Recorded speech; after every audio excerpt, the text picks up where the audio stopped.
March 27, 1977. It was supposed to be an ordinary Sunday in the Canary Islands, a day when thousands of tourists were arriving and departing from Spain's popular island destinations. But by the end of that afternoon, the name Tenerife would become permanently associated with one of the darkest moments in aviation history. At Los Rodeos Airport, now known as Tenerife North Airport, two Boeing 747 jumbo jets were about to collide on the runway. The aircraft belonged to two of the world's most recognizable airlines, KLM Royal Dutch Airlines and Pan American World Airways. KLM Flight 4805 was a Boeing 747-206B registered as PHBUF, while Pan AM Flight 1736 was a Boeing 747-121 registered as N736PA. According to the Federal Aviation Administration, both aircraft had been diverted to Tenerife because of a bombing at their intended destination, Gran Canaria Airport. At first, the diversion seemed like nothing more than an inconvenience, but that single decision would eventually place two enormous aircraft on the same crowded airport, under worsening weather conditions, with limited visibility and a complicated sequence of radio communications. The story begins earlier that day. Pan AM Flight 1736 had started its journey in Los Angeles and had continued through New York before heading toward the Canary Islands. KLM Flight 4805 had departed Amsterdam for Las Palmas, the main airport serving Gran Canaria. Both flights were carrying hundreds of their passengers had no reason to believe that anything unusual was about to happen. But when the airport at Gran Canaria became unavailable because of a bombing incident,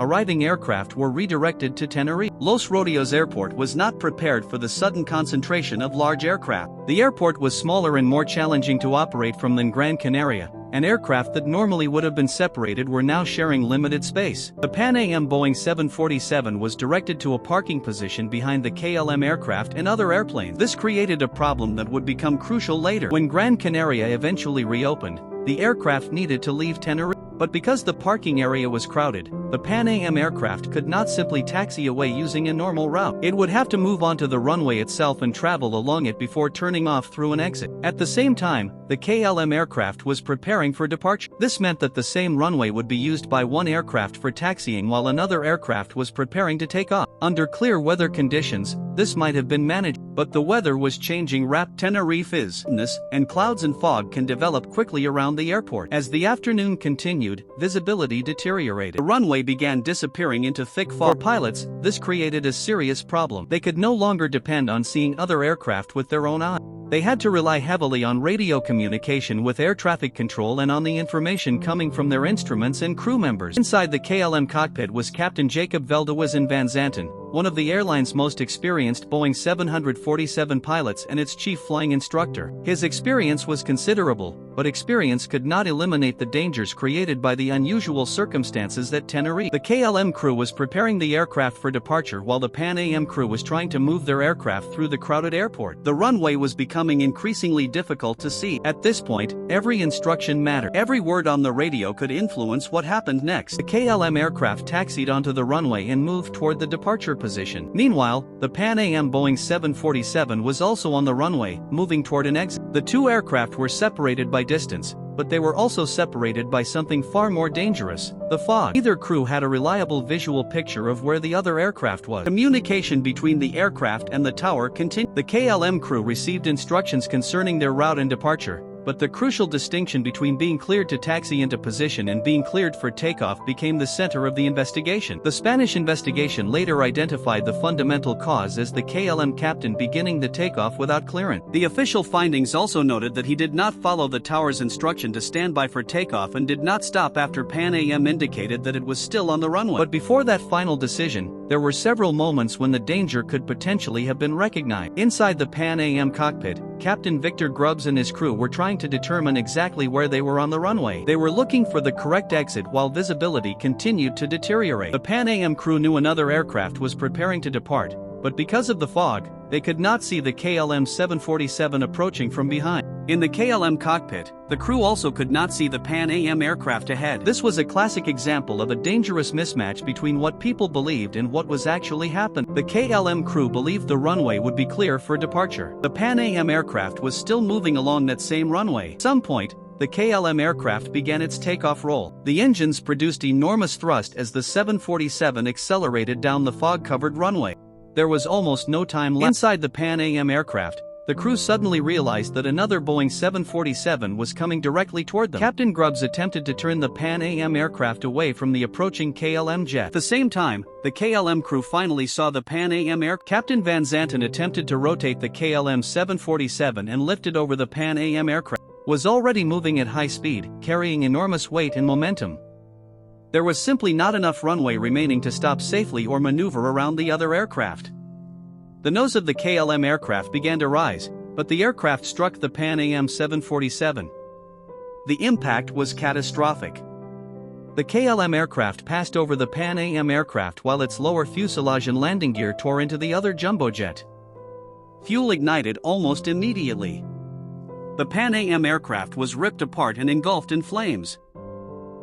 The KLM aircraft became airborne briefly but then crashed back onto the runway, breaking apart and burning. In a matter of seconds, an airport that had been filled with ordinary travel became the scene of an unimaginable disaster. Emergency crews rushed toward the wreckage, but the fog and flames made the situation extremely difficult. The scale of destruction was enormous. The KLM aircraft carried 248 people, and every person aboard was killed. On the Pan Am aircraft, 335 people died, while 61 survived. In total, 583 people lost their lives. The accident remains the deadliest accident in aviation history. Yet the tragedy did not end when the fires were extinguished. Investigators now had to reconstruct the final minutes of two enormous aircraft and understand how they could have ended up on the same runway. Every radio transmission became evidence. Every movement of the aircraft had to be reconstructed. The investigators needed to determine what each crew believed, what the controller believed, what instructions had actually been issued, and why the KLM captain decided to begin the takeoff. The answer would reveal something much more disturbing than a simple mechanical failure. There had been no catastrophic engine malfunction. There had been no structural failure before the collision. The aircraft themselves were capable of flying safely. Instead, the disaster had developed through human decisions, communication problems, weather, airport congestion, and a series of assumptions that eventually converged in the worst possible way. The Tenerife disaster would soon become a landmark case in aviation safety. Its lessons would influence the way pilots communicate, how crews work together, and how aviation organizations think about human error. But to understand why those lessons became so important, we have to go back into the cockpit and examine the final conversations, the warnings that were heard, the warnings that were missed, and the few seconds in which everything could still have changed. The investigation into the Tenerife disaster quickly focused on the final minutes before the collision, because the aircraft themselves had not failed. The catastrophe had developed from a combination of weather, airport congestion, communication difficulties, and human decision-making. To understand what happened, investigators had to reconstruct the situation from the perspective of everyone involved: the KLM crew, the Pan Am crew, and the air traffic controllers inside the tower. At the center of the investigation was Captain Jacob Van Zanten, the KLM commander. He was not an inexperienced pilot making a reckless decision without understanding aviation procedures. Quite the opposite. He was one of KLM's most senior Boeing 747 pilots and was widely respected within the airline. That made the accident even more significant. It demonstrated that experience alone could not protect a crew from a dangerous combination of circumstances. Earlier in the day, the KLM aircraft had been delayed after being diverted to Tenerife. Once the airport at Gran Canaria reopened, the crews wanted to continue their journeys. But there was another operational issue. KLM needed to take on fuel before departure, and this added time to the stop. The Pan Am crew, meanwhile, was trying to get its aircraft out of the crowded parking area. The airport had become unusually congested because of the diverted traffic. Pan Am's aircraft could not simply follow a normal taxi route, so it entered the runway and began moving toward an exit. The difficulty was that the KLM aircraft also needed that runway for departure. Normally, air traffic control would maintain separation between aircraft, but the fog made the situation much harder to manage visually. The tower could not see the entire runway clearly, and the aircraft crews could not see one another. The Pan Am crew was instructed to taxi down the runway and leave through a taxiway farther ahead. Investigators later determined that the aircraft had not yet reached the exit when the KLM 747 began its takeoff roll. The most important issue was therefore not whether the Pan Am aircraft was on the runway, it clearly was, but whether everyone involved had a shared understanding of that fact. The answer was no. Radio communication became increasingly important. The KLM crew received instructions about taxiing and departure. The wording of the exchanges was later analyzed in extraordinary detail. At one point, the KLM first officer read back instructions, and the tower responded with further information. The KLM crew then moved into a position from which they were preparing to depart. The captain was apparently convinced that the departure was ready. But the controller had not issued an explicit takeoff clearance. The distinction is fundamental. An aircraft can be instructed to taxi into position on a runway without being authorized to begin its takeoff. The aircraft must wait until the controller gives the actual clearance. In Tenerife, that distinction was lost in the confusion. At the same time, the Pan Am crew transmitted a message indicating that they were still on the runway. Their transmission was partly covered by another radio transmission, making it less clear than it should have been. The tower therefore did not have a completely reliable picture of what the KLM crew believed and what the Pan Am crew was doing. In the KLM cockpit, the captain asked for confirmation about the departure. The flight engineer reportedly expressed concern about whether the Pan Am aircraft had cleared the runway. This detail became extremely important because it demonstrated that uncertainty existed inside the KLM cockpit itself. The concern was not completely ignored, but the aircraft nevertheless continued toward takeoff. That moment became one of the most studied examples of cockpit decision-making in aviation history. Why did an experienced crew continue when there was uncertainty about the runway? Investigators considered several possible factors. One was the pressure created by the delay and the need to complete the flight within operational limits.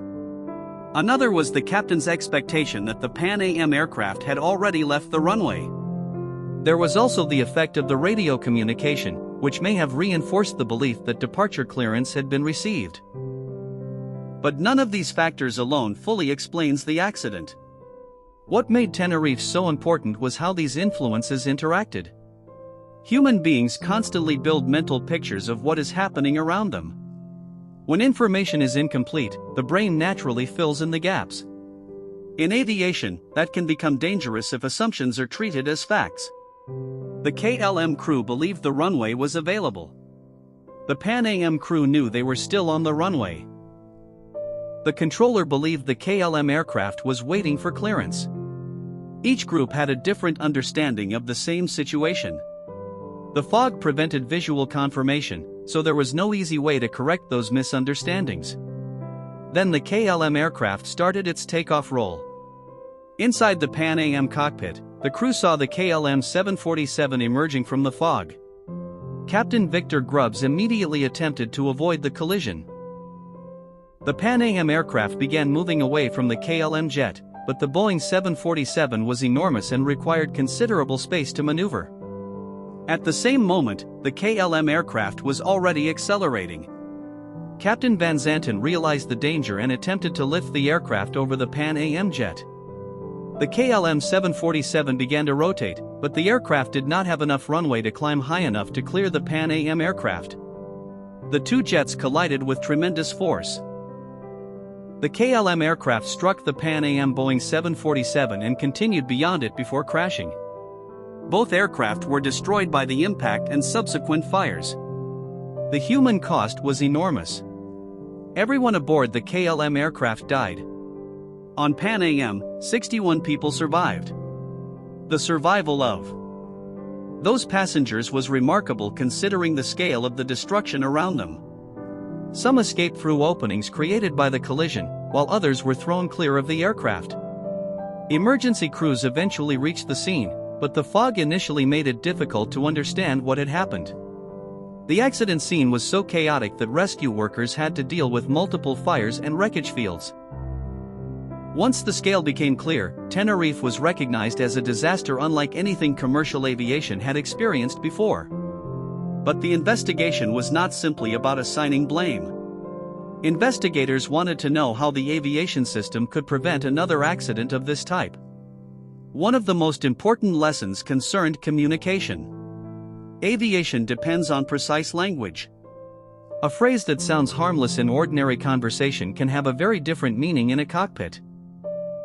After Tenerife, international aviation authorities placed greater emphasis on standardized terminology and on avoiding ambiguous expressions.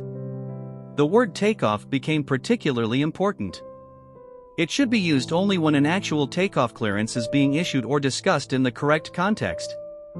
Pilots are also expected to read back critical instructions so that misunderstandings can be detected immediately. Another major lesson involved cockpit authority. Tenerife became a powerful example of the dangers of excessive authority gradients. The captain was the most senior person in the cockpit, but aviation safety requires every crew member to speak when something appears unsafe. If a first officer or flight engineer notices a potential problem, silence can be dangerous. The development of Crew Resource Management, or CRM, helped address this issue. CRM training teaches crews to communicate, share information, manage workload, challenge unsafe decisions appropriately, and maintain situational awareness. The goal is not to undermine the captain's authority. It is to make the entire cockpit more effective and resistant to human error. Tenerife also influenced thinking about runway safety. Airports around the world began paying closer attention to runway incursions, especially during low visibility conditions. Modern airports use increasingly sophisticated surveillance systems, markings, lighting, warning systems, and procedures to help controllers and pilots know exactly where aircraft are located. Low visibility operations can involve additional restrictions because an aircraft cannot safely rely on visual contact with other traffic. The Tenerife disaster also demonstrated the importance of airport design. Los Rodeos had physical and environmental challenges that contributed to the complexity of the situation. Its location, weather patterns, and limited taxiing options meant that unusual traffic conditions could quickly create difficult operational circumstances. Today, airport planners and safety authorities consider how aircraft will move during diversions, emergencies, and periods of reduced visibility. The accident also changed the way investigators think about human error. Instead of treating accidents as the result of one person's mistake, investigators increasingly examine the entire system. What information was available? What information was missing? What assumptions were being made? Were procedures clear? Was the environment creating pressure? Did the organization provide adequate training? Were there opportunities to stop the chain before the final event? Tenerife contained failures at several of these levels. The airport was crowded. The weather was poor. Communication was imperfect. The runway was being used by more than one aircraft.